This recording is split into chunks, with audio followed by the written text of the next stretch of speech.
Good morning, it's August 15th, 2024, and I'm excited about coming today. I have something to talk about.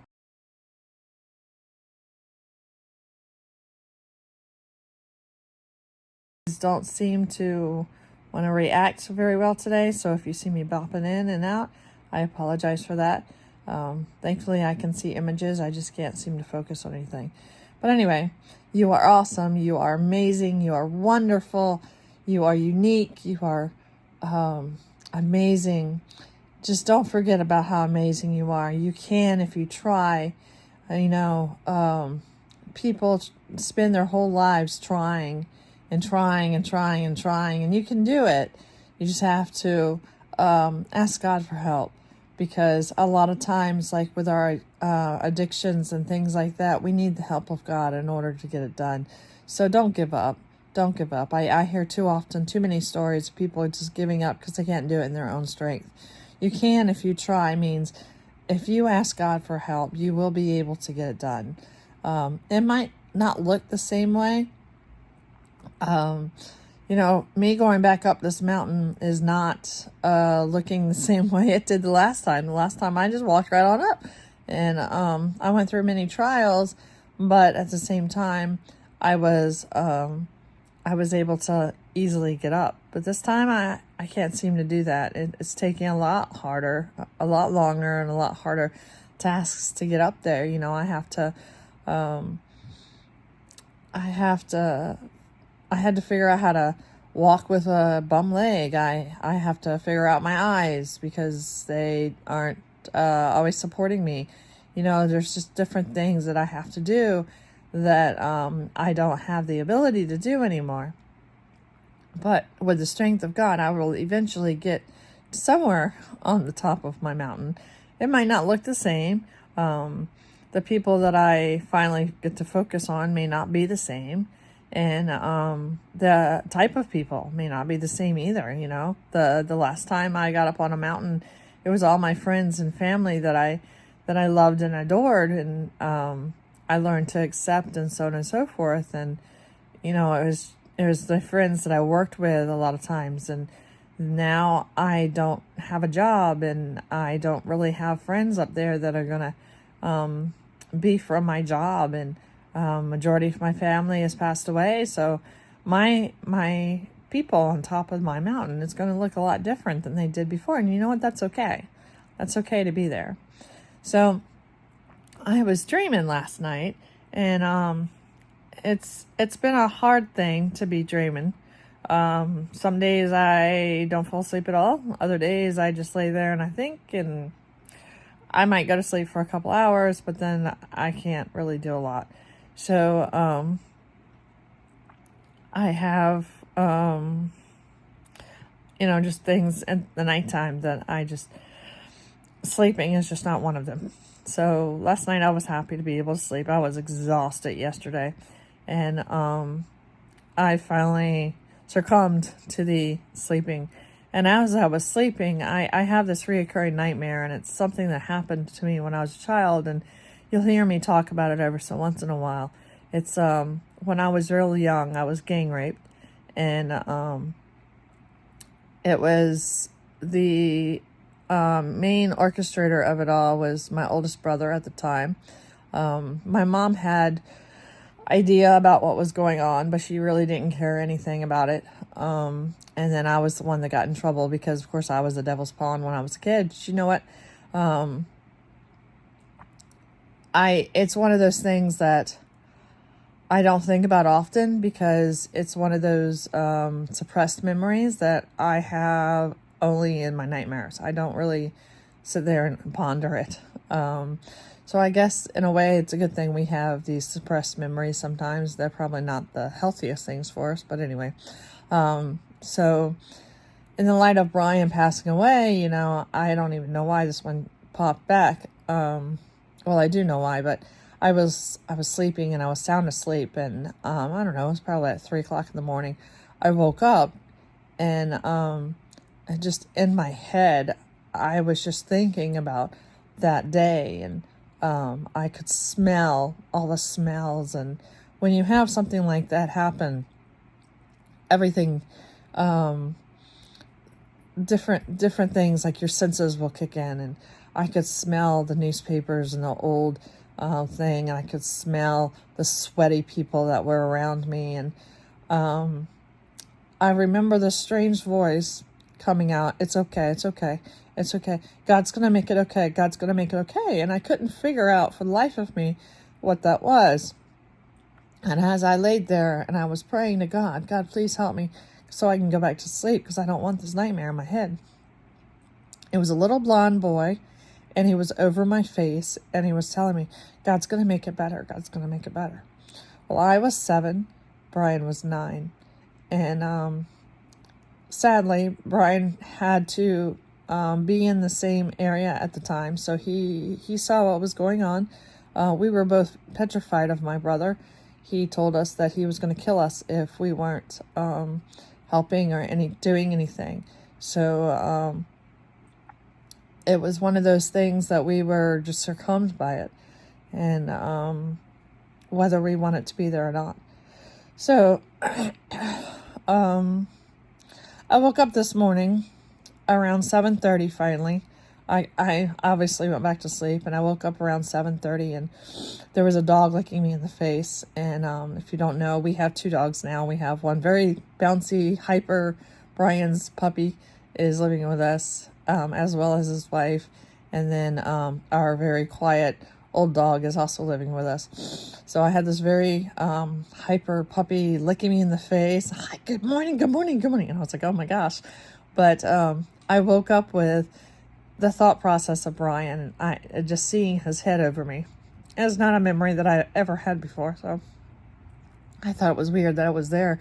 But, I got to thinking, that verse in 1 Peter's, we've talked about it before, and it says that to consider it pure joy when you go through trials of any kind. And I know I've mentioned before, the last thing we want to do when we go through trials is consider it pure joy. We don't want to be happy. We don't want to be excited.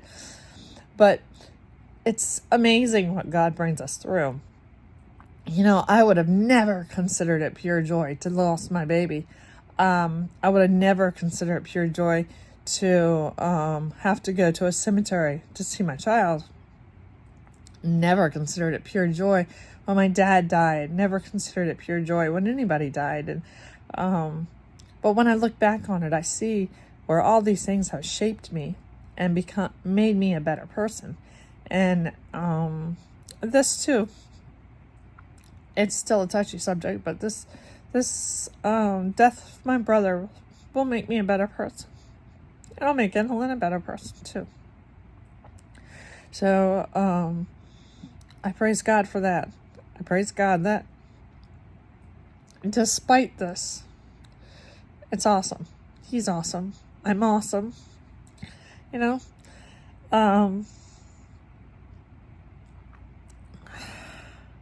So another thing that I wanted to talk to y'all about was that joy. My brother Brian, he had joy. And I never understood where he got it from, because when we were kids, we were abused all the time. And people on the outside, "Oh, no." But there were people that, like our neighbors, that knew about the abuse. And they helped us in every way that they could. People would constantly, at school, I'd go to school and I'd have long sleeve shirts on, or I'd have bruises and weird spots. And teachers would ask, but they would never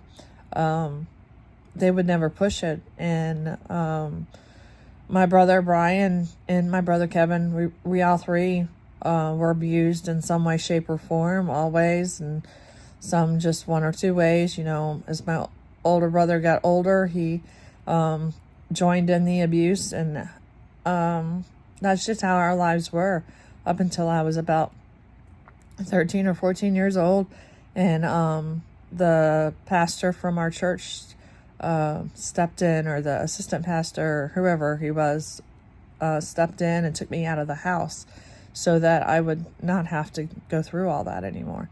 And I believe that, God orchestrated him to do that for us. So I thank him very much, wherever he might be at this time.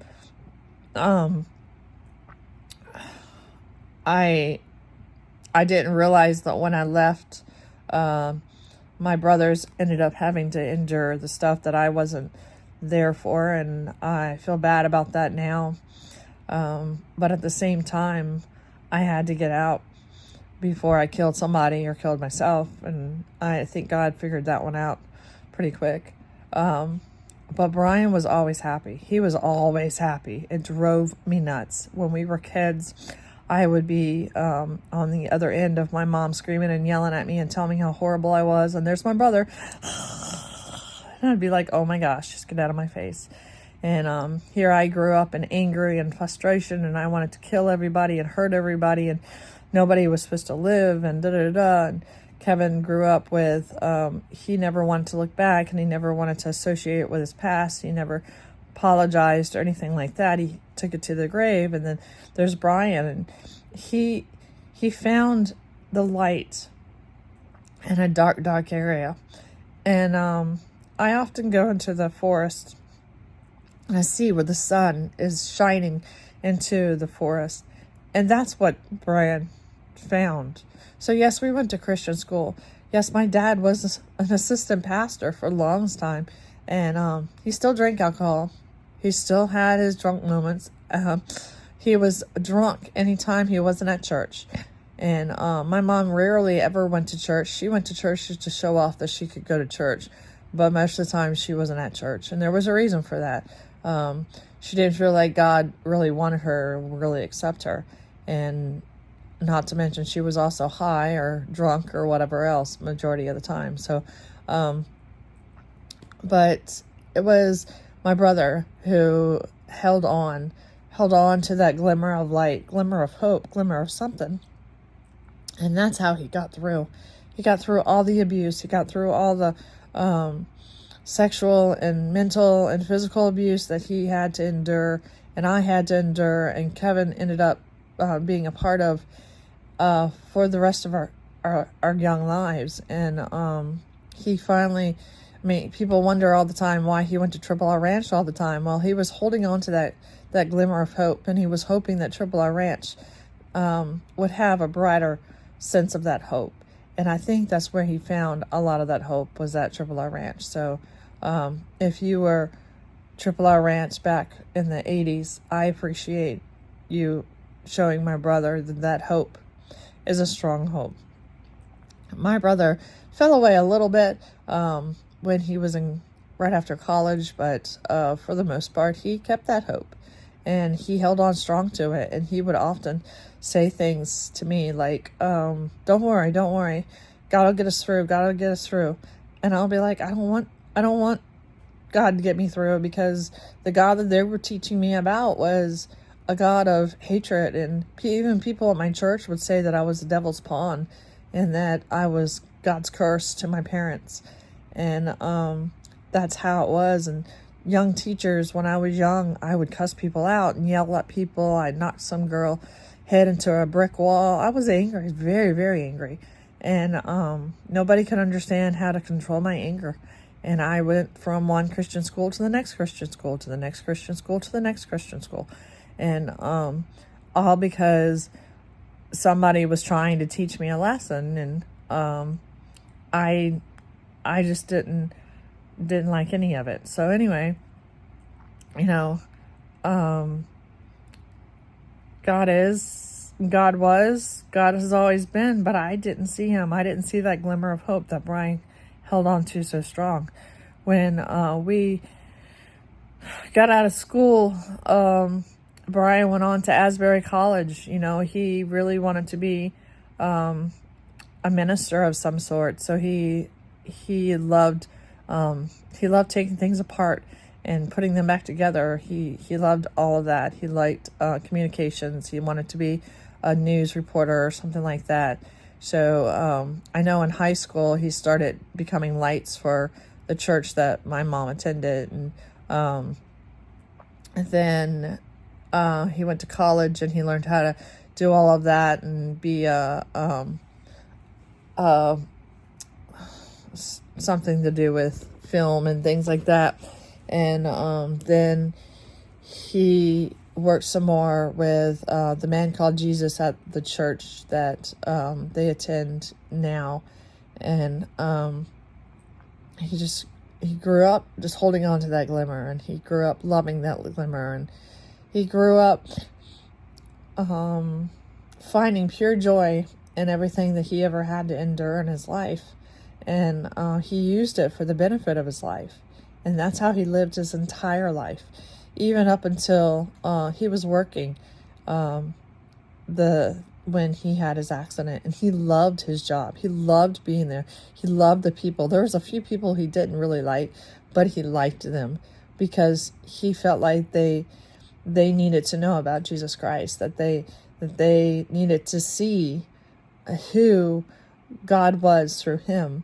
So despite his disabilities, despite anything, he made sure that everybody that he came across and knew that he loved Jesus Christ and that Jesus Christ was a part of his life. And as annoying as it was sometimes, I am proud to call my brother, because that's just pretty awesome. You know, you can come out of the fire loving God. And I did never find that glimmer of hope until I became a Christian many years later. And I just look on him, on his past life, and I just so proud of him. And not because he was my hero, but through everything, he found the joy in his trials, and he learned how to live, and he learned how to grow, and he got stronger and stronger and stronger, and it was wonderful. And even when he found his wife, and he taught her as much as he could about, it's okay if I feel this way, I'm still going to try to do it. And then he tried so hard, and to be the glimmer of light, even in her life when they found out they couldn't have children. And then he took on her niece and nephew and their family, and then her brother ended up passing away, and my brother was there for her in every part of the way. And then he had promised her brother before he passed away that he was going to take care of their family. And Brian didn't have the money to do it, but he just believed that these kids and this family needed the love of Jesus Christ, and they needed to know and feel that there was somebody other than their family there in the Philippines that would help them. And so he bent over backwards to make sure that these kids and this family was well provided for. And I despised him, honestly, of that sometimes, because I'm like, seriously, you don't have the money for all this. But looking back on it now, I see why. This is his precious family, and once they lost their daddy, they just, they could have succumbed to it. They could have gone into the hole. They could have had addictions. They could have had problems. But instead, they learned to find the glimmer of hope. The glimmer of hope that Brian talked to them about. Sorry. And I think that's amazing. And I think that's wonderful. And even now, today, even with the heartaches that they have losing Brian, they still have that glimmer of hope to hold on to and to become strong and to grow. They have their whole lives in front of them, and they have something to hold on to because Brian made sure it was there for them. And I think that's pretty awesome. So I think that's awesome, and that's why Brian was here. I wish we could have kept him a lot longer. I really, really do. I'm sure his wife does too. But I believe that God calls people home when he feels like they've done what they're supposed to be doing. God has a purpose for all of our lives. He has a purpose for your life. He has a purpose for my life. And there's a lot of times that I don't see it. There's a lot of times you probably don't see it. My sister-in-law's here, like, okay, what's my purpose now? we have to find it. We have to figure out what it is. But God's got a purpose for our lives. And God is going to show it to us. And it's going to become real in our lives. And it's going to become a point where the day that we die, our purpose is done. When my brother got to heaven, I guarantee you, God was standing right there saying, "Well done, good and faithful servant," because he held on to that glimmer of light through the darkest of times, through his darkest of moments in his life. He held on to that glimmer of hope. Now I urge you today to find some glimmer of hope. Find something that reminds you of the love that Jesus Christ has for you, and share it with whoever you can share it with, because they need to know that glimmer of hope too. They need to know what to hold on to strong. If they're going through addictions, if they're going through anything, they need to have that glimmer of hope. That glimmer of hope needs to shine. And it may not shine as bright right now because their world might be dark and might be turned upside down. But there will become a time where it will shine very, very bright.